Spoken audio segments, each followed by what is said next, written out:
Nagbabala si Mayor Benjamin Magalong sa mga kumpanya ng langis na huwag samantalahin ang mga motorista sa gitna ng inaasahang pagtaas ng presyo ng petrolyo. Ayon sa alkalde, mahigpit na minomonitor ng pamahalang lungsod ang presyo ng mga produktong petrolyo sa mga gasolinahan upang maprotektahan ang mga consumer laban sa posibleng pananamantala. Binigyang diin ni Magalong na handa ang lokal na pamahalaan na magpatupad ng aksyon laban sa mga establishmentong lalabag sa regulasyon, kabilang na ang posibleng pagbawi ng kanilang business permits at lisensya.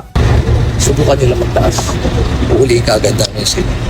Same din po doon sa mag-report po, Mayor. Siyempre, lalo na yun. Tatanggalan talaga namin. Ano yun? For life, tatanggalan namin siya ng business permit. Hindi siya makakapag-negosyo. Kasi nga, gusto nila na makinabang lahat. Kaya limited na lang yung binibigay nila gasolina. Kasi we're expecting na talaga magkakaroon talaga ng shortage. Kasi wala na dumarating na gas dyan. Fuel. Kaya tuloy-tuloy yung namin, pakikipag-usap kami.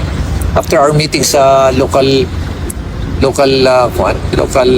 price control council, we're going to engage immediately yung ating pinaka-critical dito yung sector na nagbebenta ng fuel. Samantala, nagpahayag ng pangamba ang ilang motorista. Ayon sa mga jeepney driver at private vehicle owners, ramdam na nilang epekto ng pagtaas ng presyo ng langis. Iminungkay naman ng ilan na mag-commute o maglakad na lamang kung malapit ang pupuntahan upang makatipid sa gasolina. Medyo mahirap, kaya lang wala naman tayong magagawa. Yan ang kasalukuyang nangyayari kasi ngayon. Tignan na lang natin kung ano magiging resulta. Hindi naman pwedeng tigilan itong trabaho namin. Ito talaga yung hanap buhay namin. Tis-tis na lang. Yun na lang yung magagawa. Siyempre, bilang gumagamit ng sasakyan, masakit sa bulsa yung pagtaas ng ganong kalaki na sinasabi nila parang aabot ng 20 o 30 yata ang pagtaas ng gasolina at saka yung mga ibang mga produkto ng petrolyo. Kapag hindi naman importante yung pupuntahan, wag mo nang gamitin yung sasakyan. Kumbaga kung malapit lang, kung pwedeng maglakad, maglalakad ako.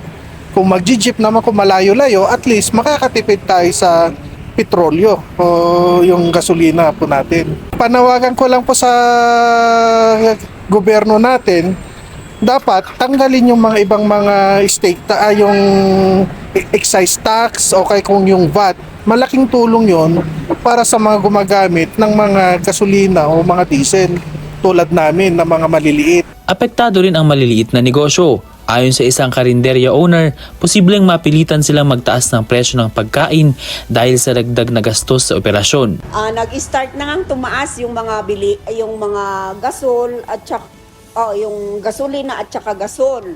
Pero kami, hindi naman kami pwedeng basta magtaas-taas ng presyo namin.